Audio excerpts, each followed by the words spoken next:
Hello, welcome to this tutorial where we're going to see how to use QuickBooks Desktop for a school bursary. In this video, we're going to see how to create new students, how to create items or services or products, how to create an account in the chart of accounts, how to create invoices, sales receipts, enter bills, record expenses, enter inventory products, and how to print basic reports. So let's get directly to the software. So here is the company file already opened in QuickBooks. And the first thing we're going to see is how to create customers in QuickBooks. For us to create the customers, or for this case, we're going to be talking about students. You can either come to the menu, customer, and take customer center, or from the home screen, you can click on customer. It will take you to the customer center. In here, you're going to see all the customers or the existing customers, or where you have the possibility to create a new customer or modify information concerning a particular customer. If you want to modify information concerning a particular customer, you just have to double click on it. In this case, we're talking about students, but QuickBooks is going to consider them as customers. As a result, when we take the drop down list here under new customer / job, we are going to add new job. Adding new customer will be this main topic in the customer centers list. So for us to have a segregation of students based on their classes, we are going to create the different classes as the customers, let's say, and we'll create jobs under the customers, and these jobs now will be the student's name. As a result, we will have the main item, which is the students' classes, like for example, Form 1, Form 2, Form 3. Then under each of these classes, we're going to have a job. Let's create, for example, a class. I'll take, for example, a new customer. In this case, I want to create the main class where students are going to be. For example, I will say Form 1B. So in this case, I can put since this is not a particular student, it's just the main class in question. I'll just put this and put OK. If there's an opening balance for that class, I can directly put it here and give it a date. So when I create this, you can see it is a main, it is at the H here. So this is Form 1B, for example. Now if I want to create a student under Form 1B or under any of these classes, I'll have to take new customer / job and instead add job.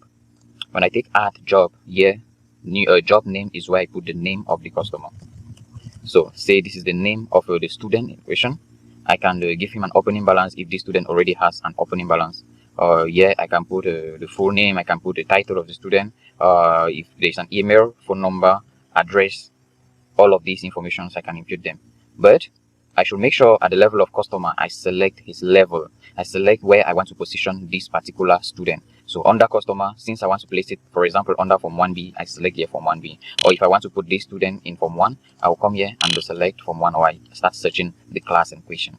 So in this case, I'm going to put it under Form 1B, for example. I'm not going to put any opening balance, and I'm going to take OK.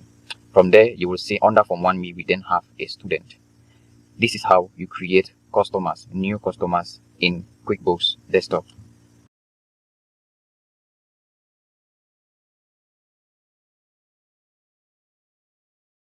Now we will go further in creating new items or services or products in QuickBooks Desktop for a school. How do we go about that? If we want to create an item will simply be a line that will be used in an invoice or in a sales receipt to represent what we are selling or what we are giving out in order to have income. For that, we get to list and we take item list. In item list, you can come down and you will see here item, and then you take new, or you can use the shortcut Ctrl+N. For any existing item, you can click on it and insert take edit item to modify maybe the price, the name, the description, or the service type. In this case, I'm going to create a new item. I have here the possibility to select the nature of the item. Is it a service? Is this an inventory product? Is it a non-inventory product? Is it an inventory assembly? The service will not have any cost in question, or the service is just something we render to somebody, which is not like a product. Inventory part in this case will be an item that we track, for which we track inventory in the school. We could talk about students' uniform or sport attires in case the school has the stock of it and would like to track how many units are left after they must have ordered for it from a supplier. In this case, I am going to create a service, for example, and I'm going to give it a name. So for this service, I'm going to call it science science lab work. For example, let's say there is a service which or let me say science, or let me just call it lab practicals, for example, simply lab practicals. So if I want to make it a sub item of another item, I could select a sub item, but I'll just allow it this way. Here I can put the description of this particular service, and here I'll give the rate, say 50,000. So this service will be 50,000. Now I have to attach a revenue account, an account number which will be attached to this revenue, to this service, such that each time you sell this service, it should affect that particular account. I can take the drop down list and select any account here, or I can scroll up and add a new account. This account will now be an income account to show that, or to show in financial statements that income came in the form of lab practicals. I could select here income from other services. Here you can see it is an income account, so we are good to go. Well, this is one of the most important thing, because if you make a mistake and you instead select an expense account or an equity account or a cost of goods sold account, it's going to negatively affect your reports. You're not going to have something clear, because you'll be receiving income, and instead of it behaving like an income in your statement, it's going to behave differently. It might be like an expense or liability based on what you must have chosen. So it's important that when you create an item, you select an income account type in the level of the account. If it is not existing yet, you can scroll up and take add new account, and make sure that you select an income account. From here you take okay, we're going to create rapidly another one. In this case I'll take Ctrl plus N, and in this case I'm creating an inventory product. If I'm creating an inventory product, like for example sportwear, here I will have a purchase description and a sales description. Is any to put here is the cost, how much it costs us to acquire the sportwear, say 3,500. And here we have the sales price, how much we sell back the uniform, say 4,000. At this level we are talking about the cost of goods sold account, meaning the cost of acquiring these goods, this product, the account. So we're going to allow here cost of goods sold, or you could create a specific cost of goods sold account to track expenses incurred in acquiring sportwears. Also, we will have to attach here an income account to match this revenue with this expense. So the income account I'm going to use here, I will use sales of schools products, or if this account is not yet existing, you can scroll up and you take new. You have the possibility to add a new item as an account number. Like I said, this account number will affect your financial statement. Each time you sell this product, this is the income account that will be affected. You can equally select an inventory account or an asset account to show the entry of this product into your warehouse or into the system or into your balance sheet. Here is the opening number of items that are there when you are creating this item. It means if we are creating sportwear and that presently there are 10 sportwears, I will come put 10 here to say that the initial stock is 10. I can manage my minimum stock, maximum stock, just have to impute some values here, and the system will automatically inform me once I'm close to the minimum stock or once I'm going above the maximum stock. In this case, I just simply take OK, and this is how you create items or products or services in QuickBooks Desktop.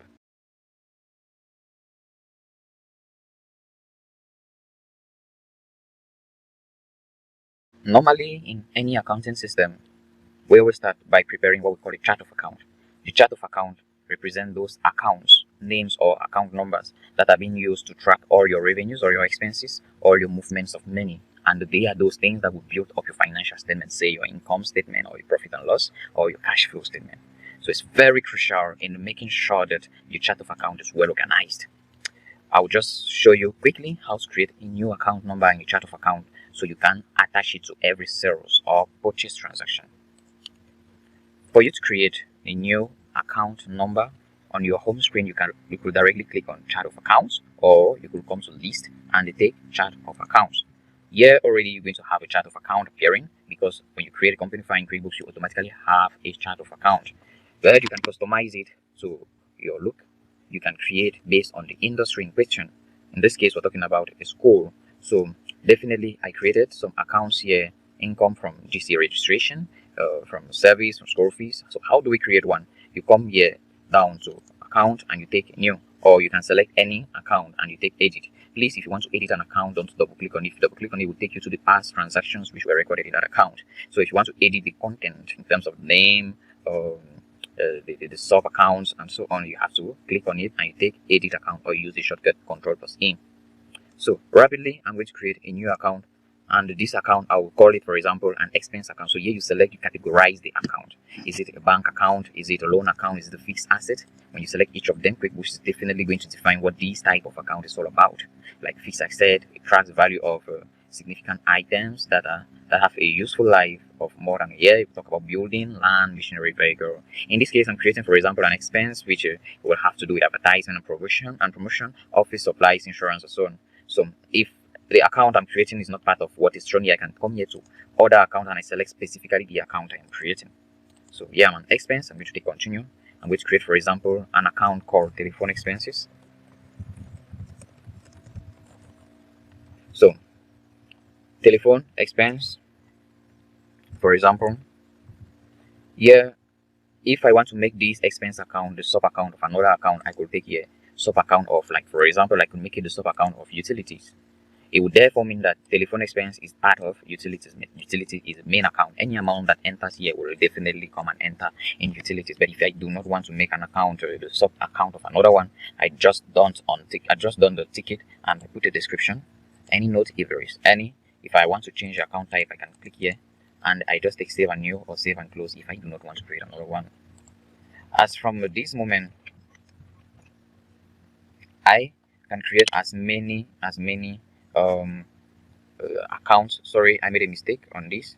It's supposed to be telephone expense. I wrote C there, so I'll edit the account and I'll put there this. So already there was an account that was already called telephone expense, so you had to merge it. So if I want to create any other expense account, so what would be the use of these expense accounts? It will help us to record bills or checks when we will incur an expense, or this revenues account will help us to attach it to items which will be sold in an invoice or a sales receipt. Or bank account can be used to transfer funds from one bank to another.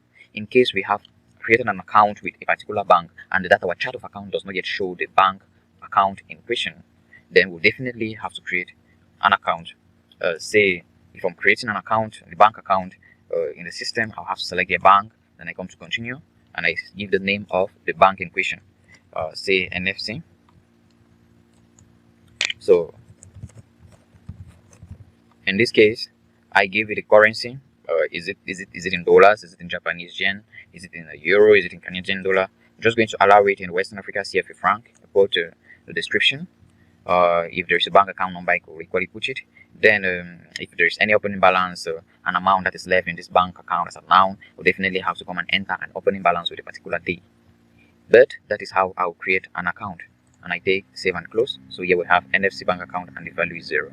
Definitely means that if it happens that we receive money from NFC bank, we're definitely going to use this account in order to accept payments. So that is how you create new accounts and edit accounts in QuickBooks.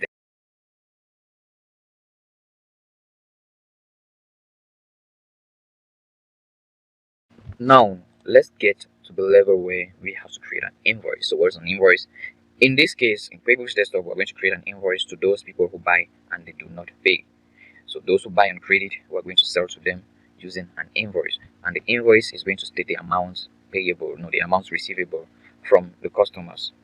After which, we will now receive payments against the invoice. So when somebody registers for a particular class, when a new student comes in, we'll have to create an invoice for that student because he acknowledges that he's going to pay all the sum of money by the end of the year. But if the student pays all the money, we will not need to create an invoice. We'll go directly to sales receipt. So let's start with an invoice. In case somebody registers and does not pay the totality or pays just half, we want to track the accounts receivables from our different customers or students. So in this case, we will have to start by selecting the customer to whom we are creating the invoice. So I'm going to select this customer. Here there is what we call classes. Classes here will help us to segregate or divide our report into different classes. So with the use of this, we will have the possibility to have how much income or how much expenses was made in a particular department or in a particular class. That is why here I'm going to be selecting the different classes that we created. If there is not one, I can just take add new. If you do not have a class, so to create this class, I will have to come to edit, then I take preferences. So I come to accounting and the company preferences, From here, I can have the possibility to activate classes. So by ticking this, I'll have use class tracking for transactions. This is in case classes are not activated in your QuickBooks file. The next thing, I'm going to select the template I want to use. For this one, I've customized a template called school fixed fee invoice. From here now, I have to select the items the student is taking, or the service we're selling to the student. So I'm going to select school fees, for example. I put the description if there is any. Here is the invoice date, and here is the due date. So the due date meaning the last day of payment. I'm going to select, for example, this date, such that QuickBooks is going to inform me when we are coming close to the due date, and the data might be the student have not yet finished his school fees payment. So if there's any other item I want to add, for example, lab practicals, for example, I just add it and so on. At the end, I'm going to have the total amount payable by the student. So from here, I can save and close, or save and new to add a new invoice.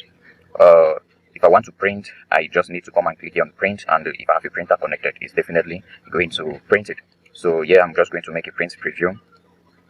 So this is how it's going to look like, the school information, then the different items that the student is taking with the total amount. So I'm going to close this. I'm just going to take save and close.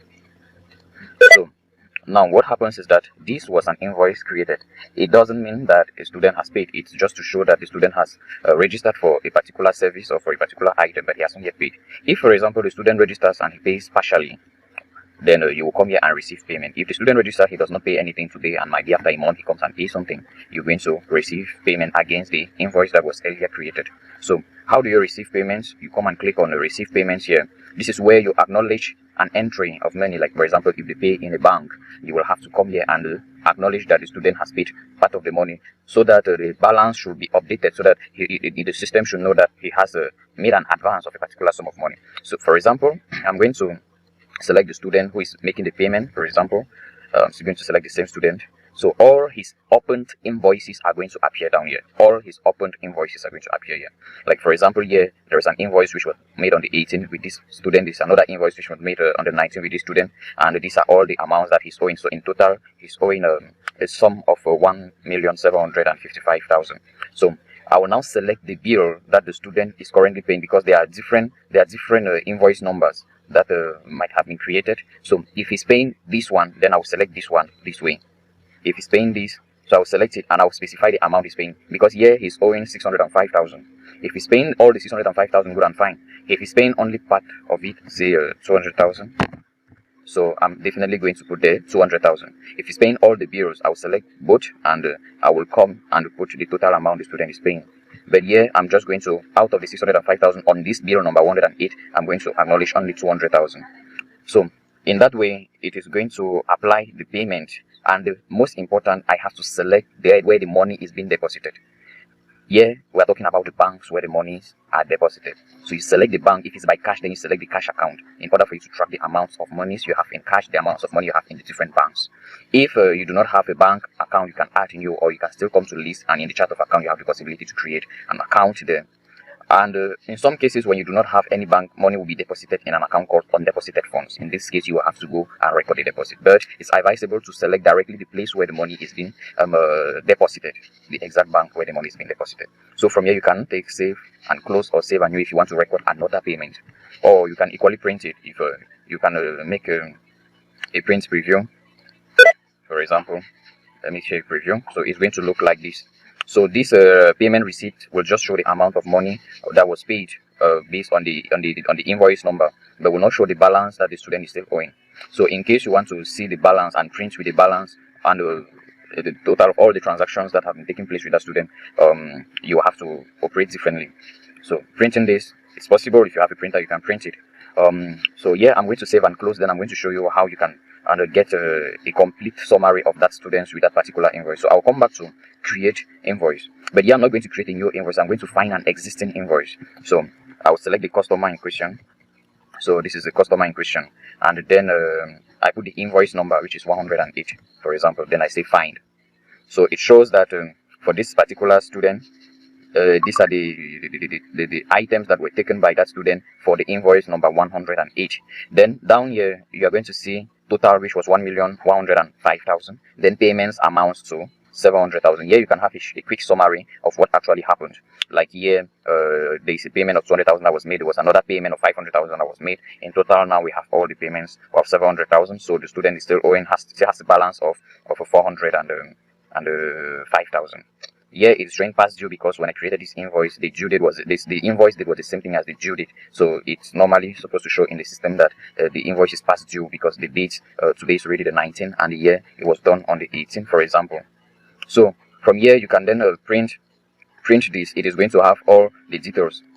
From here, if you take print, you will have all the total and the sum of money that was paid and the balance. So in this way, you can have all that little summary in one document where you can then print and give to the student so he knows exactly how much he's still owing. So I'm going to save and close this. So this is how you create an invoice. You can create an invoice, then you receive payment under receive payment while selecting the bank or the account where the money is being deposited. You can print the receipt here, or you can equally come here and have an update of the invoice with the payments that were done. Subsequently, we're going to see other ways of having the customer summary or the student summary.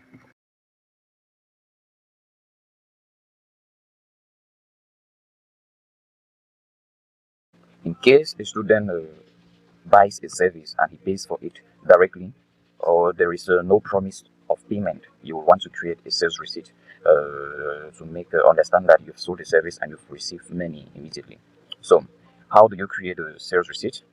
Here is the option where you create a sales receipt. You just need to come and click on create a sales receipt, and from there you select the student in question. If you want to see a previous sales receipt you made, you can come here to find, and you select you look for the student in question, and you will see the sales receipt will appear. But here I want to create a new sales receipt, so I'll start by selecting the student in question. I don't forget to select the class so it tracks exactly the class level where the revenue is being made. You see here directly I have to select the deposit account, or the account where the money is being deposited. Is it by cash?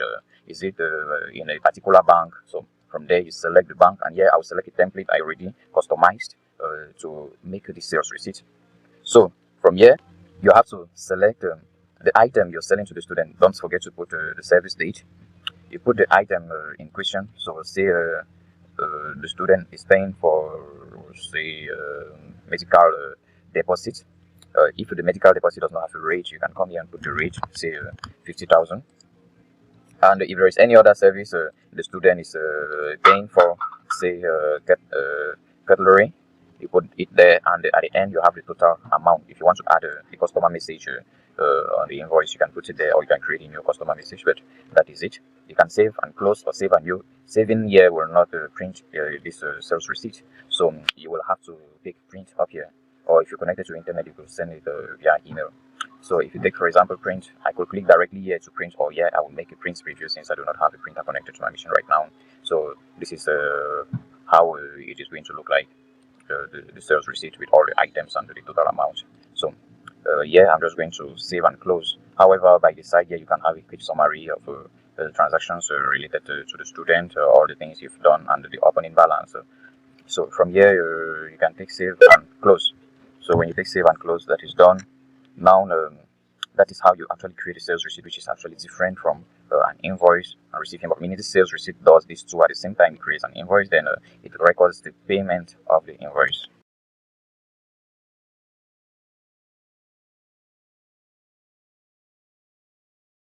Recording bills and expenses in QuickBooks is so easy. So, in case the school makes an expense in the course of its exercise period, you will have to record an expense. Um, this in QuickBooks is kind of different from entering a bill and paying the bill. So, entering the bill will represent when you make an expense and you do not pay for the expense immediately. For example, you get someone to transport you some stuffs. Maybe you bought some uniforms, you get someone to transport you the uniforms, and the transportation expense is actually not paid immediately. In that case, you will have to enter the bill. The day you definitely pay the bill, you will come and pay the bill. But recording expenses is when you have an expense and immediately you pay for it, meaning you don't promise to pay it later on. Here it's just for you to manage your accounts payable. Here there is no. It's just similar to invoices and receipts, because in invoice your customer promises to pay, and on the sales receipt your customer pays immediately. Same here, you promise to pay your supplier in a later day, and here you pay your supplier immediately. So let's see how to do that quickly.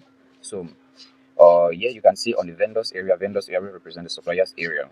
you can enter a bill and pay the bill. When you enter the bill, it shows that you have not yet paid for it, and QuickBooks is going to follow up that bill because you must have entered the due date. Now, here is where you enter an expense. Here is check register.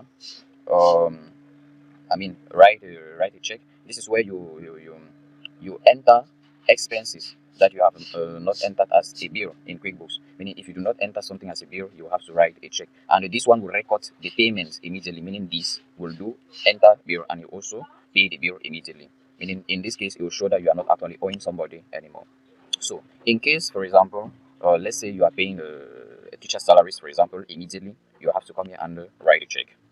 So when you write a check, you select the account. You see already you're selecting an account you're using to pay. Which bank account are you using? Is it cash? Is it the specific bank you're using to pay the, the person? So when you select it, the ending balance, this is what is in that account, for example, meaning this is the amount of money that is located in this account.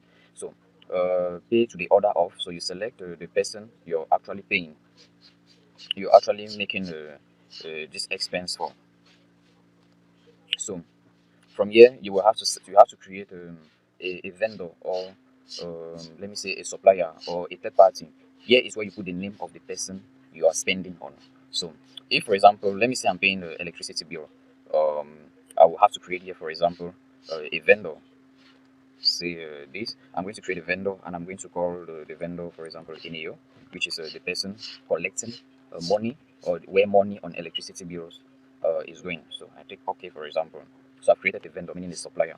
So I will now come here and select the expense in question. So it will surely be electricity bill. If I start typing electricity and I do not see an expense which corresponds to electricity bill, for example, then I'll scroll this up and I want to add a new expense, because here in your chart of account you must have had some expenses already, like telephone expense, like rent, like professional fees, and so on. But yeah, I want to add an expense which does not yet exist in my chart of account. So I can now take a new, and I select here expense, then I take continue.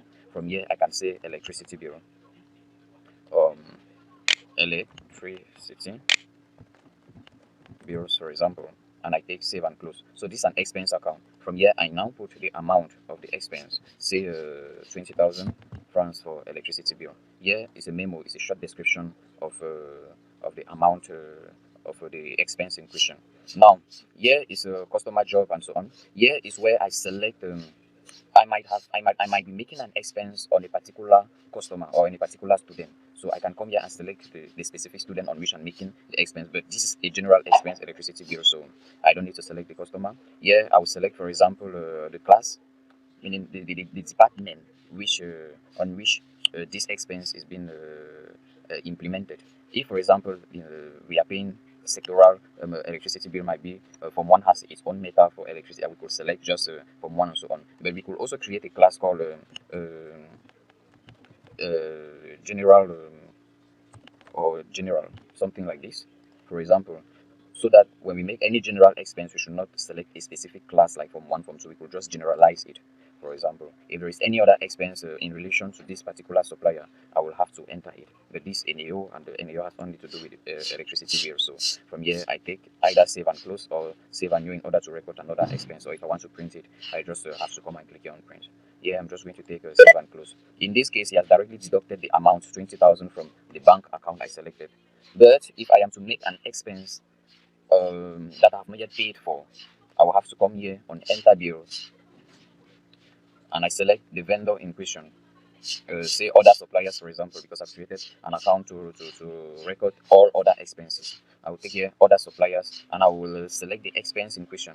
So say we paid for professional fees, or we had a professional service that someone came and rendered a professional service, and we have not yet paid for it, meaning we have had the service, but we have not yet paid the person. So say we have to pay the person 100,000, for example. So from here we can select the class. I'm going to just put it to be general, to be in general expense, and from here I give the terms of payment, meaning how long, or for the duration, when is the due date for me to pay this particular person who rendered us a service. So I can say net 15 days. So QuickBooks is going to then start counting as from today, and when 15 days comes, QuickBooks is going to remind us that there is a bill that we have not yet paid. So it is an expense, but we have not yet paid for it. So I'm going to save and close, for example. I take yes. Now, the day we definitely pay for the bill we entered, we will now come here and pay bill. When you take a pay bill, all the upfront bills or the bills that have not yet been paid will definitely appear here. So from there, you have to select the bill you are paying, and here you can enter the amount you are paying, because you might be paying partially. Say you are paying just 50,000. Here you enter the amount of money you're currently paying, just 50,000. Down here, you will now have to select the account you are using to pay. Down here, you will have the possibility to select, maybe you are paying it by cash, or you're paying it in NFC Bank, or you're paying it in Afriland Bank. Already, only Afriland Bank here has money in the account, so I can only use it. Had it been I had money in petty cash, I could pay it from there. So from here, I select the date I'm making the payment, and I just say pay selected bill. So in this case, if I want to print a check, might be to keep it, I can do that, or I can just take done. So in this case, you will see I've entered the bill and I've paid the bill, but I've paid the bill partially. It means that next time when I want to pay that bill again, I just need to come and pay bill. And you can see the amount due. The amount due now is just 50,000 francs, because recently I paid 50,000 francs. If I am to complete the payment, I just need to come and click on it, and then I select the account I'm using to pay the bill. If I'm paying partially again, I write the amount exactly I'm paying. But if I'm paying all the 50,000, I allow it the way it is there. I select the date of payment, then I pay the selected bill. So now if I come and enter in pay bills, there will be no bill open, like it's empty, because I've paid all the opened bills. So when there's an expense, if the expense is paid immediately, I write a check. But if the expense is to be paid later, I first of all enter the check to track it. Then I'll have to come and pay the bills the day I will definitely be paying that bill, because I might not be paying the bill today.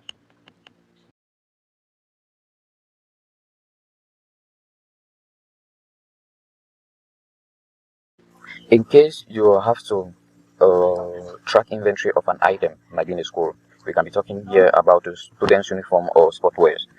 You want to know how many units were bought, how many units were sold, or how many units are left.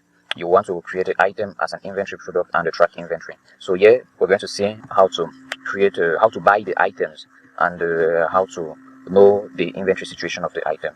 So this section will help us to do that. In case you place an order for the item in question, then here you can make a purchase order. When you make the purchase order, you can receive inventory against the purchase order. When receiving the inventory, you can receive with a bill or without a bill. If you receive with a bill, then you don't have to come and enter a bill against the inventory. But if you receive the inventory without a bill, then you have to come and enter the bill against inventory. When you enter the bill now, you can come and record the payment, because all this procedure does not show any cash transaction or any payment. It's just a way of receiving inventory in the system. Same way, you can equally come, if you do not make a purchase order, you can equally come and enter a bill. But in this case, it will not be on the side of expenses, but it will be on the side of items. Then you come and pay the bill. So rapidly, we are going to see how it goes. So in case we place an order, already placing an order is a non-posting document. It is just a tracking, it's just a paper that you just draft to send to your supplier that I need this, and this. So in this case, I just have to take here a purchase order, and I select the vendor from whom I am buying the items in question. If he does not exist, I can create him. I can just say supplier of sport wares, for example, and I take okay if I can put his contact and so on. So here I am just placing an order. I'm just placing an order that I need sport wears and that I need uniforms, for example. Say I want 100 sport wears, and here I want 100 uniforms. So say I want to buy one uniform for 3,000 francs, for example. So this is just an order. It is not going to affect our books in one way or another. It's just placing an order. Simple. So I can just print this and send to my supplier that I need these units of goods. But if I create now this purchase order, which is not affecting my books in one way or another, I will have, when the supplier will definitely send me the product which was ordered, I will have to come here and receive inventory either with a bill or without a bill. So I'm going to take without a bill, for example. So when the supplier then sends me the products, I will have to come here and select the supplier's name. Here they ask, open purchase order exist on this vendor. Do you want to receive against one or more of these orders? Remember, I recently created a purchase order with this particular vendor. So if I want to receive inventory with him, if I want to receive this inventory based on the previous purchase order that was made, I would just take yes. Or if I want to receive inventory not based on the purchase order that was done, I will take no. So here I will just take yes, and you will see the list of all the purchase orders that were done with this particular supplier will appear. From here I select it and I click OK. You will see, since I created a purchase order with this supplier, all of those items I selected with the prices and quantities are going to appear. If I want to modify, might be the quantities which finally came in and the cost of each of these items, I can modify it. Now, it is possible. You can see there are two tabs here. There's an expense tab and there's an item tab. Here, the item tab is for products. Now, the expense tab is in case while buying these items you incurred an expense, like for example, transportation expense. Or like I can take for example travel expense. Might be you spent 2,000 to bring these uniforms and sportwears in the school. So you see the expenses are worth 2,000 francs and the items are worth 650,000 francs. So you have a total here of 652,000 francs. You can also select a class in which you want to apply it. Maybe you bought those uniforms just for class 1 or just for Form 1, or the sportwears were just for a particular class. Then you can attribute them individually for which class it is. But in this case, I'm just going to select general to say it's for the whole school. So from here, I just take save and close. In this way, it shows that now these items are in stock, meaning that some units of these items in stock. Now I have to come and enter the bill again, because here I received the inventory without a bill. So I select the supplier, I select the bill, and I take OK to acknowledge that I have received these items. So I just take here OK, nothing else, and that is it. Now it's still a bill. It means we have not yet paid for it. If definitely we have to pay for it, maybe in a later day, we'll have to come here and pay the bill. So you see the procedure, how it goes. So I will now select the bill in question. Then I put the amount. If I'm paying all the 652,000, then I write all the amount here. But if I'm paying partially, I write the exact amount I am paying. Say I'm paying just 600,000, meaning 52,000 will be left out. But here I'm just going to select all the amount, and I select the account through which I'm paying these bills, and it will automatically deduct the amount from this bank, or if I had money in cash or whatsoever. So I pay the bill. So if I do not want to make a purchase order, passing through receive inventory, enter the bill, and so on, I can still come on the enter a bill here, but I will not enter the bill on the expense tab. For example, here, if I select the supplier of sportwears, instead of me coming to the expense tab, I'll come directly to the item tab and select the item I am buying, because here is an inventory product. See, I am still using the sportwears, so I'll just put the quantity I am buying, say 50 for example, at this particular price. So in case I did not place an order and that I go to the market and I buy these uniforms immediately, I don't need to pass through purchase order. I just come and enter a bill. But I'll not enter it on the expense tab. I'll enter it on the item tab. The expense tab will just help me to add any expense I incurred in acquiring these goods in question. So I can say, for example, telephone expense, say for example 1,000 francs. You will see the total amount of the sportwears in question is 175,000. Then we have expense of 1,000, giving us 176,000 francs. So from here I can take save and close. Now that I've entered the bill, I can now come and pay for the bill, because here I just entered the bill, it has not yet been paid. Here I will have now to come and say that I want to pay the bill either through any of the existing banks or the places where money is located. So I just say okay. So that is how you can actually bring in inventory products. Now, how do you check the inventory situation? You can come here to inventory activity, and you can come to inventory center.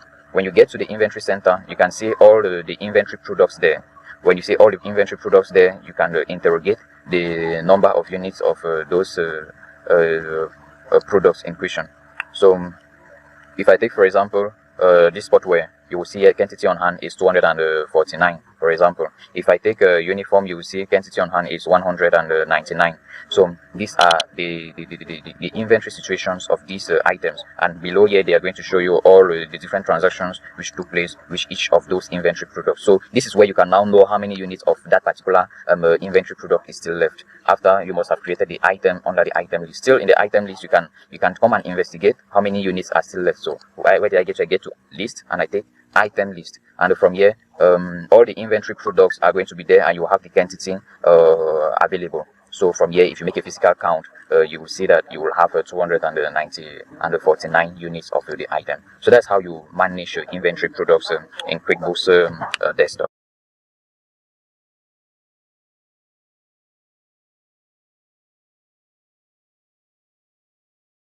Finally, let's see how to print out some basic reports in QuickBooks desktop.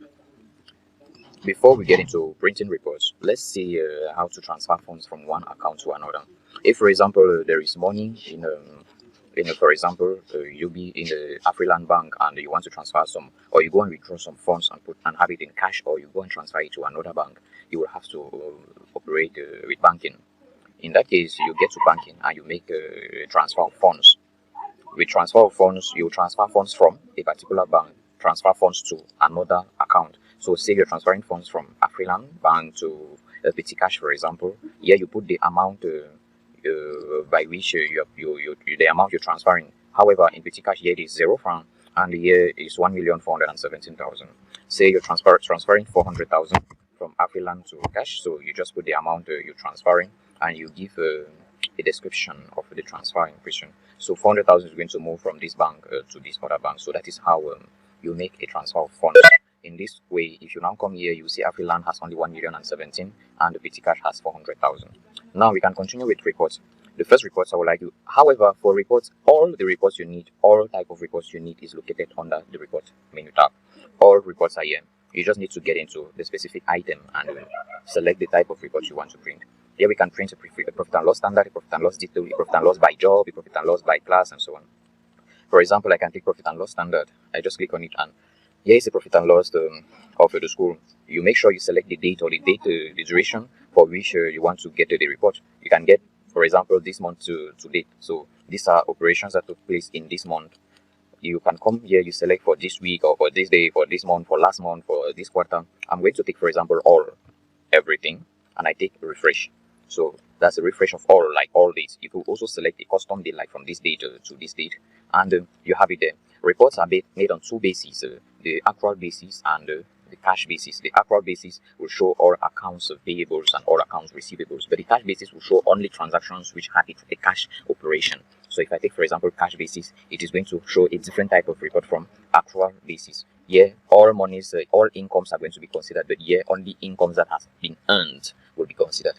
So from here, I can print the report, or I can export it. I can send it as a PDF. So if I take a send report as PDF, I just need to take it this way, or I can equally export it to Excel.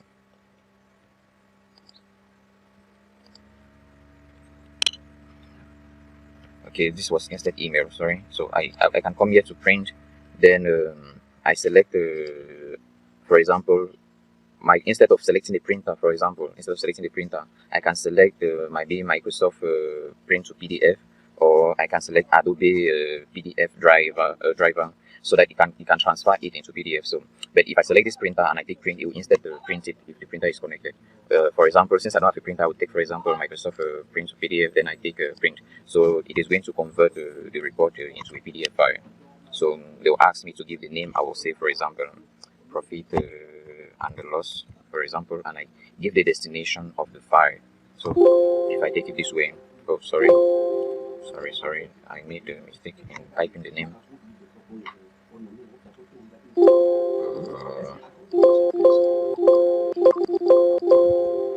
So I was not supposed to put, for example, and I take save. So if I go to the desktop, I'll definitely see the PDF file of the profit and loss. So that is it. I could also send into Excel and make further modifications if I want to do that. So that's the same thing you would do for any other report. You just come here to print and you select the Microsoft PDF or Adobe PDF and you print it. Or you could send through email or export to MS Excel. So that is it about the profit and loss. We can equally see the customer's balance details, meaning if you want to see how much a student is still owing, you can come here to get a customer's balance summary, for example. So it is going to show the amount of money that every student is still owing. Like, for example, in Form 1 are the name of students, and these are the amounts of money they are still owing. If a student has paid, it is going to deduct from here, like this student has paid part of the money, only 600,000 is left, and so on. So you can equally print this and paste it or send it to students so they see their balances. Which other reports? There is also job profitability summary, or you can equally come to vendors and get the vendors balance summary. These are the sums of money that you are still owing to some of your suppliers. If you entered bills and you have not yet paid all of them, you can get the list of all the bills that have not yet been paid. Which other? Here you can have the sales by customer summary, meaning the turnover or all the monies that you receive from different customers. Here it's just for this month. I can select, for example, from last quarter or the last fiscal year, if there was anything in the last fiscal year, or if I say, for example, this fiscal year, okay, you see all the transactions, all the purchases that a particular student has done for a particular period of time is going to be shown there automatically. So you can equally print it, or you can export to MS Excel, or you can convert it to PDF. The same way, which other report can we have there? We have the cash flow statement. The cash flow statement, so you can get it if you get to reports. You can come here to company and finance. Then here you can have the cash flow statement, how money came in, how money went out. I can say, for example, for this year, so you have a cash flow statement presented to you, how money came in, how money went out, and so on.